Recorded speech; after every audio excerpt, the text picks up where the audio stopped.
Now, if you liked a glass of beer every once in a while, prohibition was not a very good thing for you. You lost.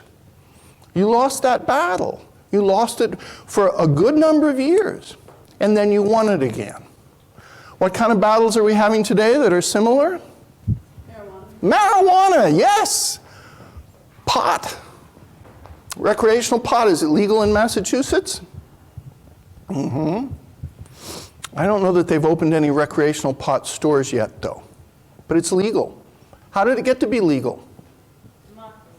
Yes! Yeah, democracy. It was on the ballot? There was a vote! Yeah, there was a vote. It was a vote. Would have this happened 40 years ago? No. Do things always get better? I'm not so sure. I'm not so sure. I don't think prohibition was a good thing, but some people thought it was. So things divide the country.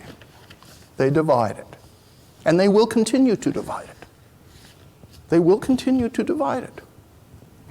Now, if you take a quick look at page 302, 303, you'll see that in 1971, a case came before the Supreme Court, now known as Roe v. Wade. And the result of Roe v. Wade helped establish what is commonly called a woman's right to choose, the right to a legal abortion under certain circumstances. And individual states have tried, some of them, increasingly to narrow the circumstances under which that right can be exercised. But the argument here by Sarah Weddington is that women have an inherent right to relief, a legal term, and the consequences of her being pregnant are themselves legal. So, if you're pregnant, you're fired from your job. That was legal. And then there was no legal compulsion to hire you back again. If you look back at Sanger's arguments too, and the arguments of earlier advocates of women's rights, they also advocate for things that have also recently been discussed. That is to say, the right of gay couples to have the legal rights of heterosexual couples. That argument is more than a century old in the United States. Do you know when the first proposal for a national health care system was made in the United States? More than a century ago. I think it was 1914, 1915. So all of these issues that today we think are current issues are current issues with a very long history. And they are still not all perfectly settled. And that's why people are still fighting over them. So Weddington goes on to say that a pregnancy to a woman is perhaps one of the most determinative aspects of her life. That's at the bottom of 303. And then 304, she says, concerning the constitutionality of the case, this is in the middle of the page, in the lower court, the court held that the right to determine whether or not to continue a pregnancy rested on the Ninth Amendment, which of course reserves those rights not specifically enumerated to the government to the people. And then she cites a very interesting case. She says, at the time the Constitution was adopted, when was the Constitution adopted? 1787, 1788? There was no common law prohibition against abortions, and they were available to any woman in the country. Now that's an interesting point. It's an interesting point, particularly for those individuals who argue against a strict interpretation of the Constitution as it was written at the time that it was written. So if the Constitution was written at that time, and there were no common law prohibitions against a woman having an abortion, then all the rights not reserved to the federal government should go back to the people. Now, of course, then you say, what would that then permit each state to do? It might permit each state then to draw up its own law concerning abortion. And indeed today, different states have different laws concerning abortion. They do. They are not uniform. They differ. Some of them go right up to the edge of Roe v. Wade. And some of those laws have been declared unconstitutional. That is to say, some laws passed in some states have then later been declared by the courts not to follow Roe v. Wade, and therefore those have had to be repealed. They were repealed by judicial decision. So even today, there are arguments about this. There are some who support a woman's right to choose, who nevertheless are unsure about the legal basis of the decision of Roe v. Wade, because it is in part based on an implied right of privacy in the Constitution.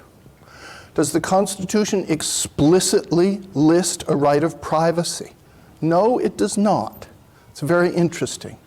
So in Weddington's address, she talks about what is called the penumbra that exists to encompass the entire purpose of the Constitution. What's a penumbra? It's like a big cloud. It's sort of like a big cloud. Yes, well, umbra is a Latin word meaning shade, the direct shade of something, and penumbra means what is around it.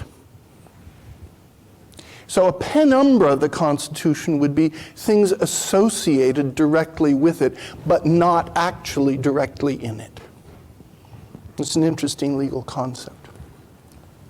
We see in the instances of women's rights, in the instance of abortion, voting, democracy itself, that deliberation is absolutely necessary.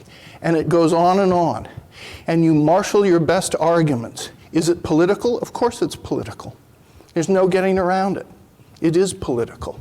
Is it nasty? It's sometimes very nasty, unfortunately. It's sometimes very personal. It's very direct. Is it emotionally difficult? It is very emotionally difficult. I know that from personal experience. My family knows it from personal experience. Most people in the United States who have any kind of involvement with the courts or with issues like this know that it is wrenching to go through. But I would argue that it is better to do that than to be told by some authority what you are going to do and what you can't do, and to have no chance to change that. So it's a tough choice, but I'm always going to take the choice that gives one a choice. Because otherwise, you find that increasingly what is available to you is narrowed and narrowed and narrowed, because you are then a danger to whatever authority is dictating to you. They don't want to hear your dissent. They don't want to have your vote. Democracy is not guaranteed. Have there been democracies that have failed? Yes. Greece, which is supposed to have been the cradle of democracy, went through democracy, tyranny, tyranny. It was very unstable. We like to think of democracy as completely stable and assured. The only thing that makes it assured or stable is the energy of the people themselves and their ability to fight, vote, dissent, write, organize.